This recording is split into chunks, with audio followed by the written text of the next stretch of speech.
Hello बच्चों, स्वागत है आपका अनअकैडमी एग्री एग्जाम्स के इस प्लेटफॉर्म पे। लास्ट वीडियोस में हमने इरिगेशन चैप्टर को कवर किया है।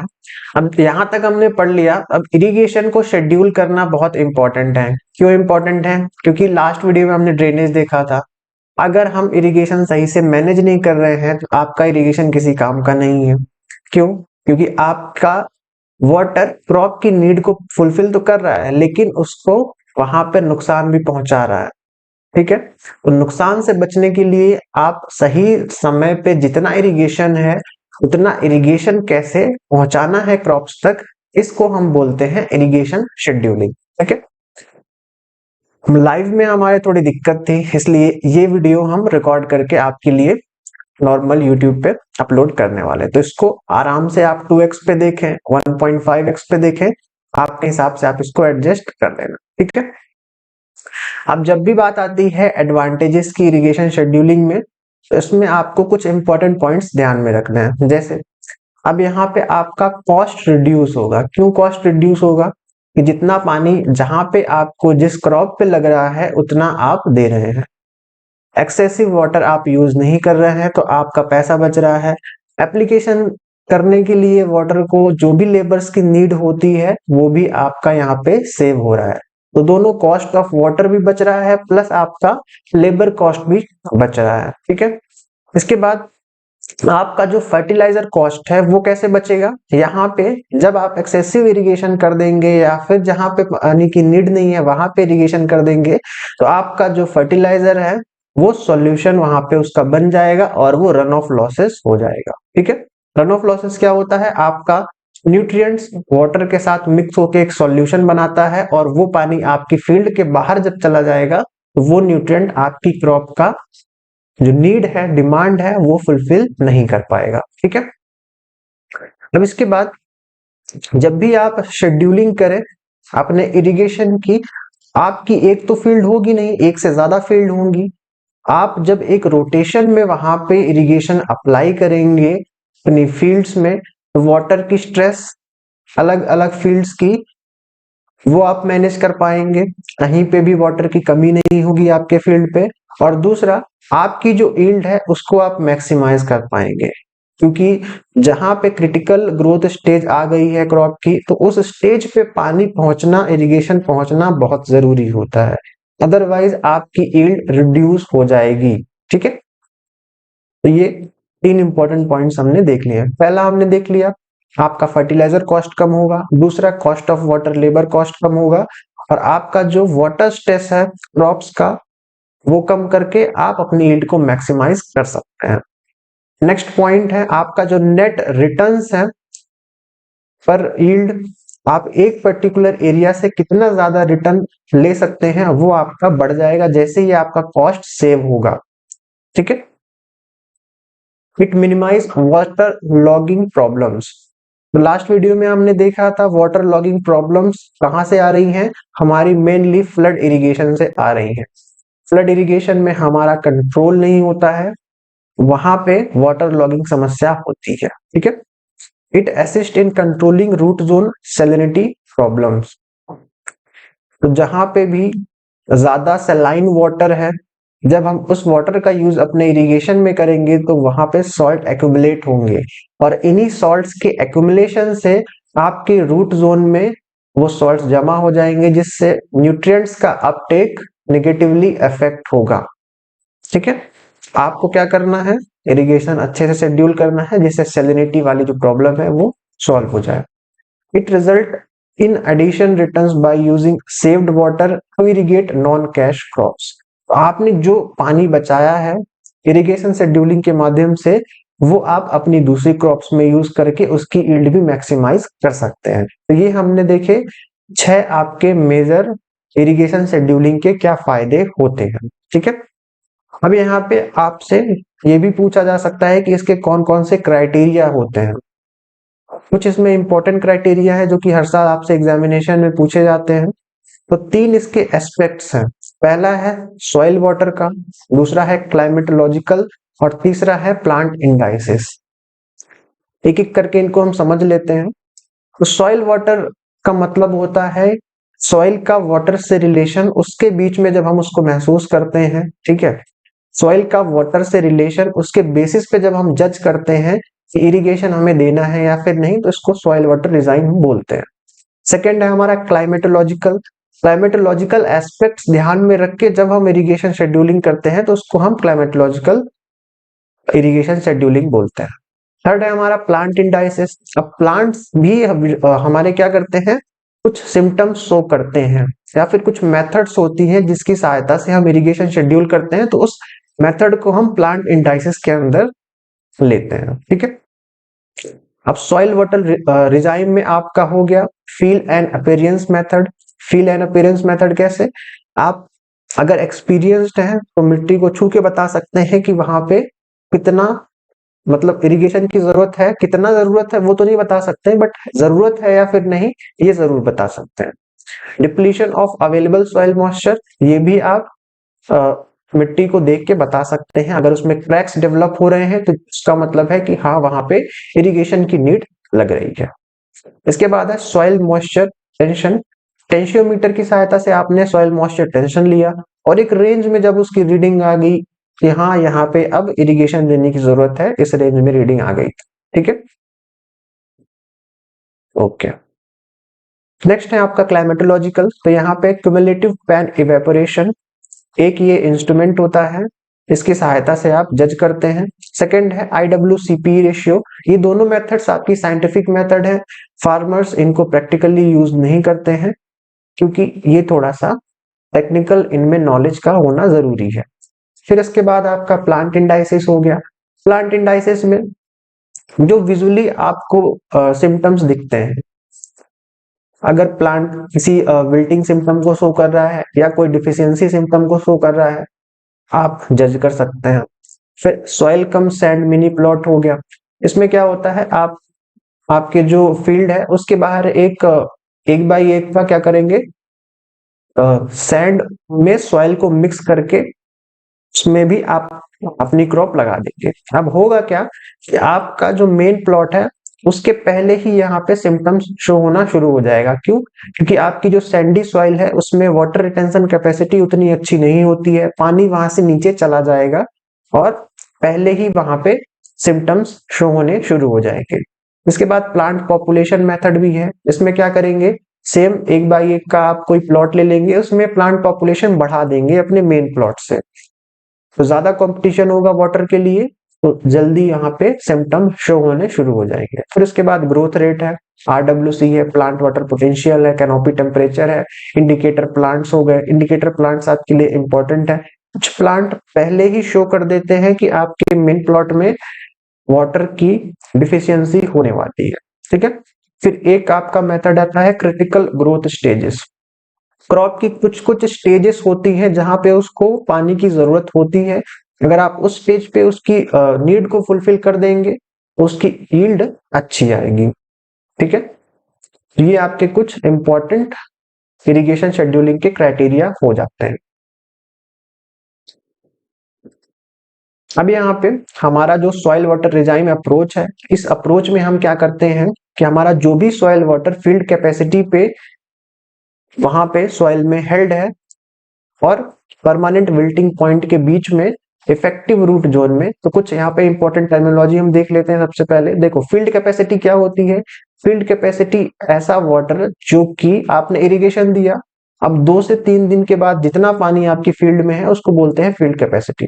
परमानेंट विल्टिंग पॉइंट क्या होता है, परमानेंट विल्टिंग पॉइंट होता है ऐसा पॉइंट जहां पे प्लांट मुरझा जाता है, अगर आप वापस से इसको इरिगेशन दे दोगे तो वो जिंदा हो जाएगा, ठीक है। वो क्या हो जाता है, वापस से वो क्या होता है, ऐसा पॉइंट जहां पे प्लांट आपका मुरझा जाता है, लेकिन अगर आप इसको वापस से इरिगेशन देंगे तो वापस से जीवित हो जाएगा। ऐसा पॉइंट परमानेंट विल्टिंग पॉइंट कहलाता है। दिन में विल्टिंग सिम्टम शो करेगा प्लांट और रात में नॉर्मल हो जाता है, ठीक है। इफेक्टिव रूट जोन क्या होता है, इफेक्टिव रूट जोन वो एरिया होता है क्रॉप का जितने एरिया में क्रॉप वाटर अपटेक कर सकता है, न्यूट्रिएंट अपटेक कर सकता है, जहां पे भी उसकी रूट्स फैली होती हैं, ठीक है। इसके बाद alternatively soil moisture tension, the force with which the water is held around the soil surface is also sometimes used as a guide for timing irrigation. Soil moisture tension से भी हम इसको जज करते हैं। कैसे जज करते हैं? आपका जो इंस्ट्रूमेंट होता है सॉइल मॉइस्चर टेंशन निकालने के लिए, उससे हम सॉइल मॉइस्चर टेंशन ले लेते हैं, ग्राफ से कोरिलेट करते हैं, जो वैल्यू है अगर उस वैल्यू के आसपास आपका रीडिंग आता है उससे हम बता देते हैं कि हाँ आपको इरिगेशन देना है या फिर नहीं देना। ठीक है, वो हम इंस्ट्रूमेंट आगे इस वीडियो में देखेंगे। फील एंड अपीयरेंस मेथड क्या होता है? सबसे ओल्डेस्ट मेथड है। पहले के जमाने में तो ये इंस्ट्रूमेंट्स होते नहीं थे और कोई बताता नहीं था कि कब इरिगेशन देना है कब नहीं देना है। सबसे सिंपलेस्ट मेथड है सॉइल मॉइस्चर कंटेंट पता करने का। ये विजुअल ऑब्जर्वेशन से होता है, एक्सपीरियंस से होता है। आप अपने हाथ में सॉइल रखते हैं और इस सॉइल के बेसिस पे आप जज करते हैं कि इसमें कितना मॉइस्चर है, और आपका जो एक्यूरेसी है, कितना एक्यूरेट आप बता पाएंगे कि मॉइस्चर की जरूरत है इसको या नहीं, ये आपके एक्सपीरियंस से आती है। अब यहाँ पे आपको एक एग्जाम्पल बताया गया है। इस इमेज में आप देखेंगे 3 इमेज आपको दिख रही हैं। ठीक है, अब इस 3 इमेज में सबसे पहली वाली इमेज देखेंगे जिसमें मॉइस्चर अच्छा खासा अवेलेबल है। तो जब इसको आप लेके इसका एक गोला बनाएंगे तो ये आपके हाथ में थोड़ा सा चिपकेगी लेकिन गोलाकार बन जाएगी। 0 से 25% अगर आपका सॉइल मॉइस्चर है तो ऐसा होगा। इसके बाद अगर सॉइल मॉइस्चर आपका उससे ज्यादा होगा 25 से 50%, तो ये आपका हाथ में कम चिपकेगा, गोला अच्छा बनेगा। ठीक है, गोला आपका अच्छा बनेगा।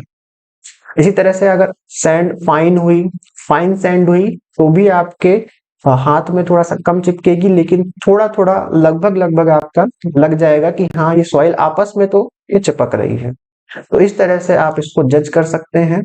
ये आपके एक्सपीरियंस से ही आएगी, आप डायरेक्टली नहीं बता पाएंगे कि हाँ इतना चिपके तो इतना पानी डालना है। ऐसा कोई वाली थ्योरी नहीं है, ये आपको बाई एक्सपीरियंस खुद से ही जज करना पड़ता है। ठीक है, सिंपलेस्ट मेथड ये है कि अगर आपने गोला बनाया सॉइल का, उसको ऊपर फेंका, ऊपर फेंकने के बाद अगर वो बिखर जाती है वापस से तो हाँ आपको इरिगेशन देने की जरूरत है। ये सिंपलेस्ट मेथड है इसको जज करने का।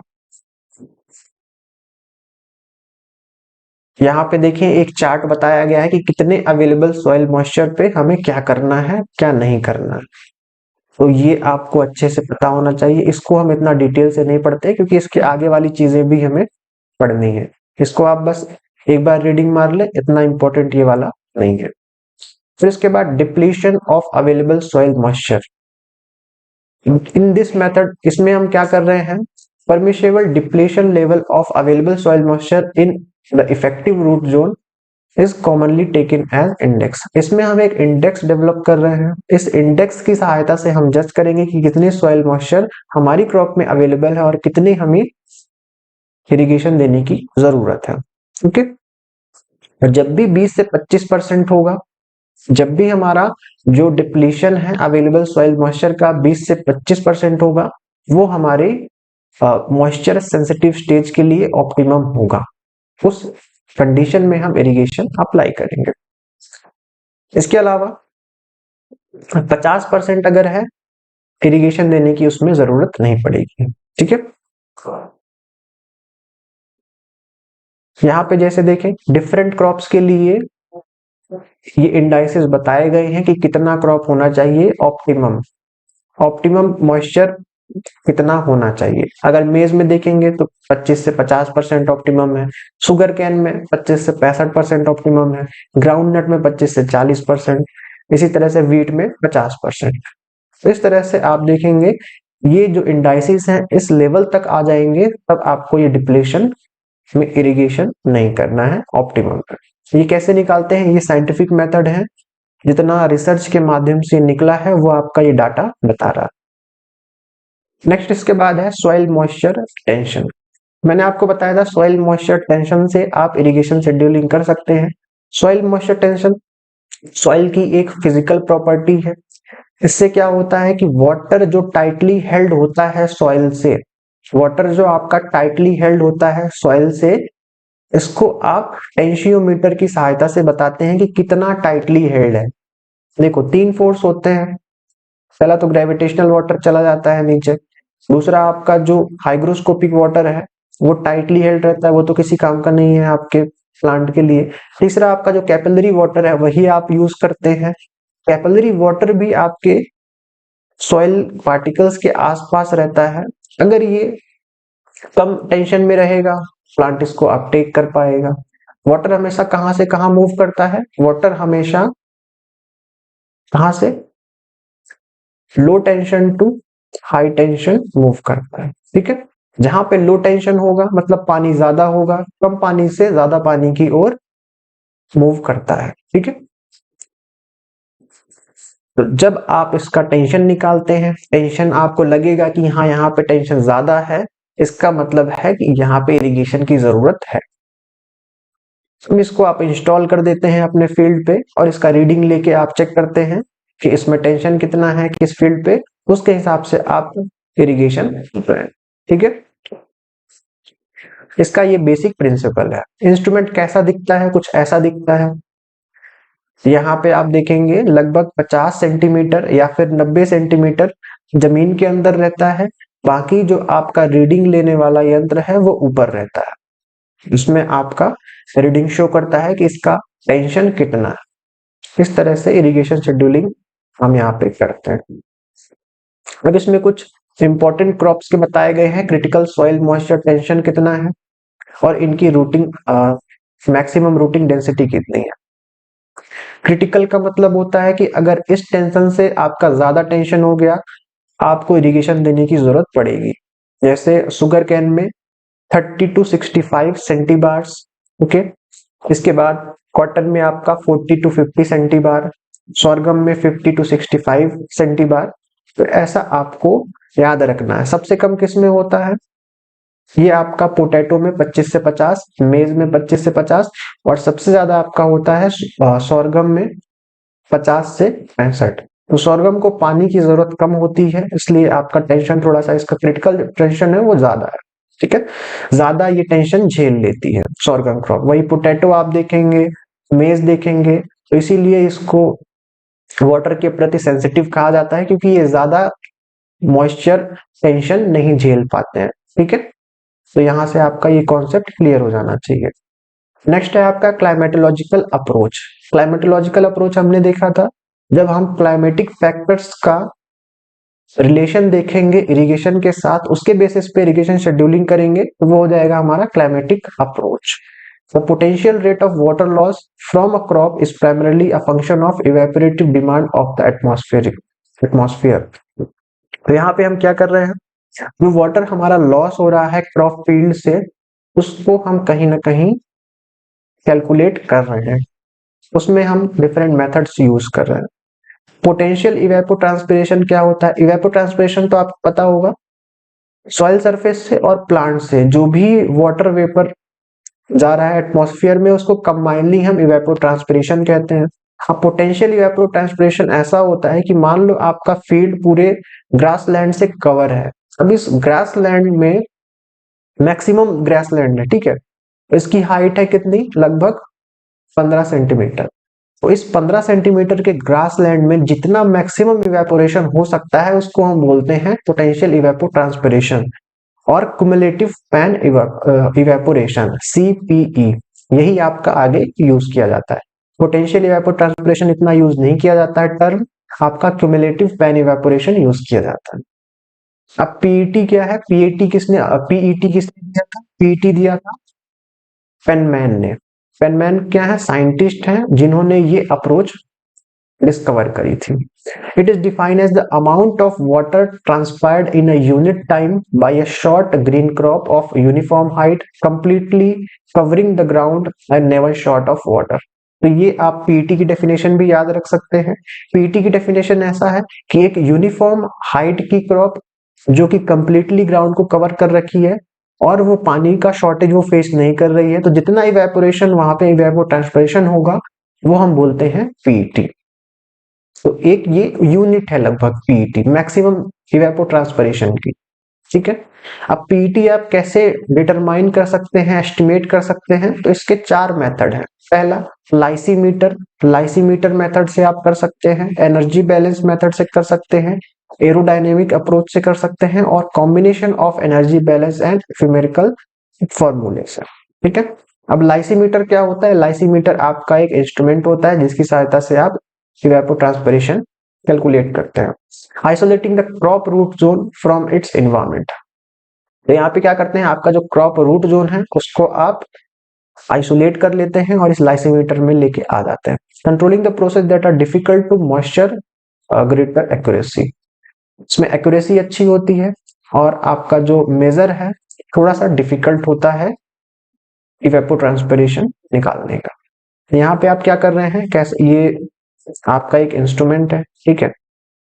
अब यहाँ पे आप जो सॉइल की रूट जोन है उसको लेके आएंगे और इस इंस्ट्रूमेंट में रखेंगे, और इस इंस्ट्रूमेंट से आपको पता लगेगा कि कितना यहाँ पे इवेपोट्रांसपिरेशन हो रहा है। ये पूरा साइंटिफिक मेथड है, इस साइंटिफिक मेथड को आपको इतना डिटेल में पढ़ने की जरूरत नहीं है, बस आपको पता रहना चाहिए कि यहाँ लाइसीमीटर का यूज हो रहा है क्लाइमेटोलॉजिकल अप्रोच में पीटी पता करने में। सबसे सिंपलेस्ट मेथड जो यूज की जाती है ये है यूएसडब्ल्यूबी क्लास ए पैन इवेपोरेमीटर। इसमें होता क्या है कि एक 120 सेंटीमीटर ये व्यास का एक गोलाकार पहले ओपन एक टंकी होती है, ठीक है। अब इसमें से जितना भी आपका इवेपोरेशन होगा उस इवेपोरेशन को आप नोट करते जाते हैं और उसी के हिसाब से आप इरिगेशन देते हैं। ये इसका हाइट होता है 25 सेंटीमीटर और ये लगभग 15 सेंटीमीटर के इसमें स्टैंड में रखा होता है, ठीक है। आपने ये अपनी मेट्रोलॉजिकल लेबोरेटरी हो गया या फिर मेट्रोलॉजिकल आपका जो ऑब्जर्वेटरी हो गया वहां पे भी आपने इसको देखा होगा। यहाँ पे आपका जो वाटर लेवल मेंटेन किया जाता है वो किया जाता है 5 to 7.5 सेंटीमीटर पे, ठीक है। अब यहाँ पे IWCP रेशियो क्या होता है, तो ये रेशियो फिर हर नहीं सॉरी एक सेकेंड,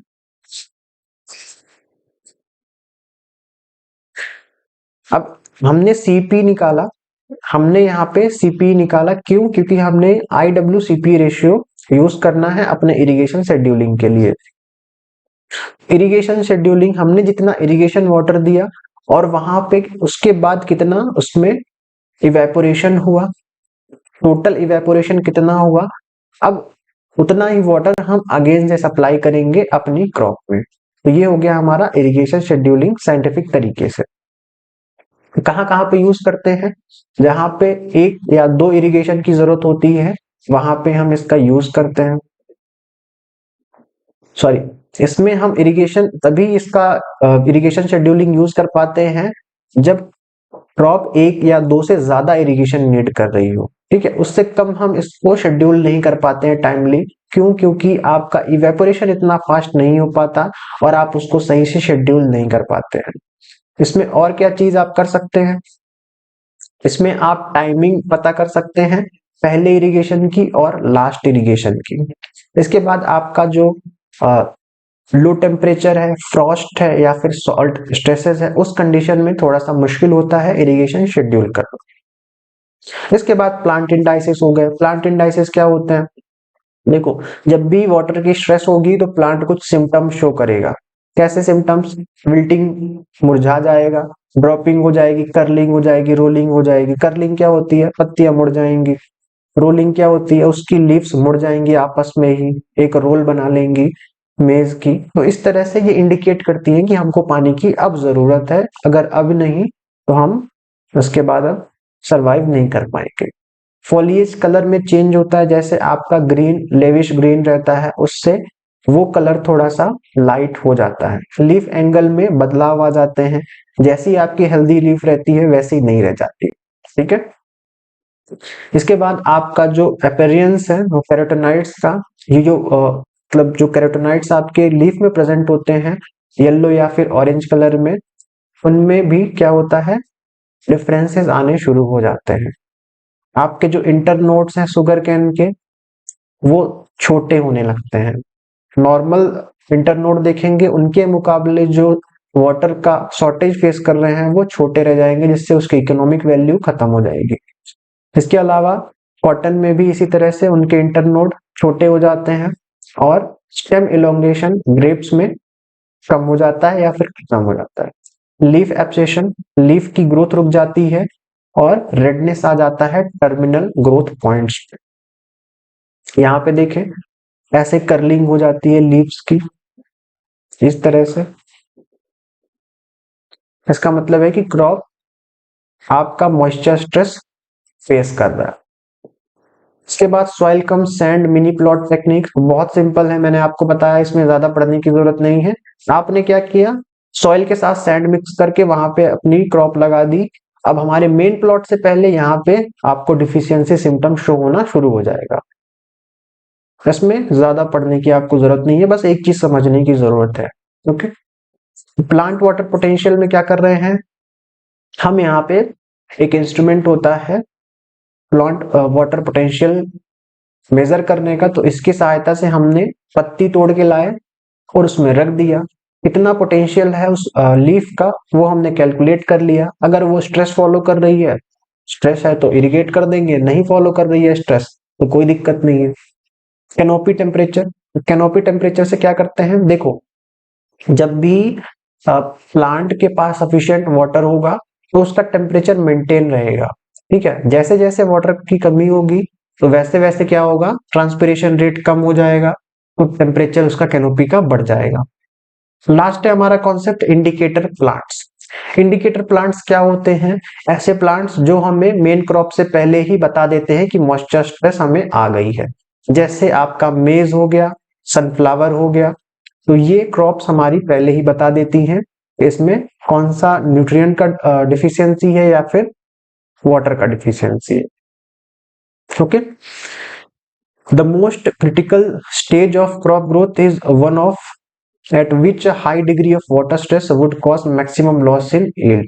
क्रिटिकल ग्रोथ स्टेज किसे हम कहते हैं, क्रिटिकल ग्रोथ स्टेज ऐसा स्टेज होता है जहां पे अगर वाटर स्ट्रेस हो गया, जहां पे वाटर स्ट्रेस हो गया तो हमारी यील्ड में मैक्सिमम लॉस होगा।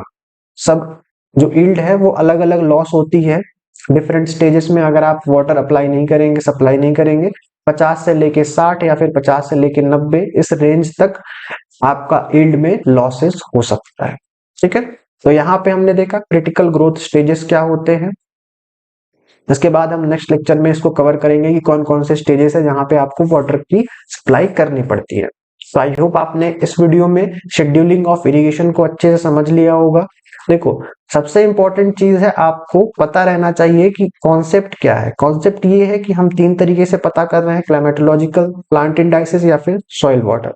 इसमें सबसे इंपॉर्टेंट है आपका क्लाइमेटोलॉजिकल, जहां से आपको न्यूमेरिकल भी पूछा जाता है क्योंकि ये साइंटिफिक मेथड है और आप साइंटिफिक मेथड पे ही ज्यादा फोकस रखो। ओके, साइंटिफिक मेथड में भी आपको ज्यादा नहीं पढ़ना है, बस आपको IWCP रेशियो का एक टेबल याद करना है और इस टेबल में किस क्रॉप का कितना IWCP रेशियो होता है ये याद करना है। ठीक है, किसने दिया था, कहाँ से आया है और क्या होता है।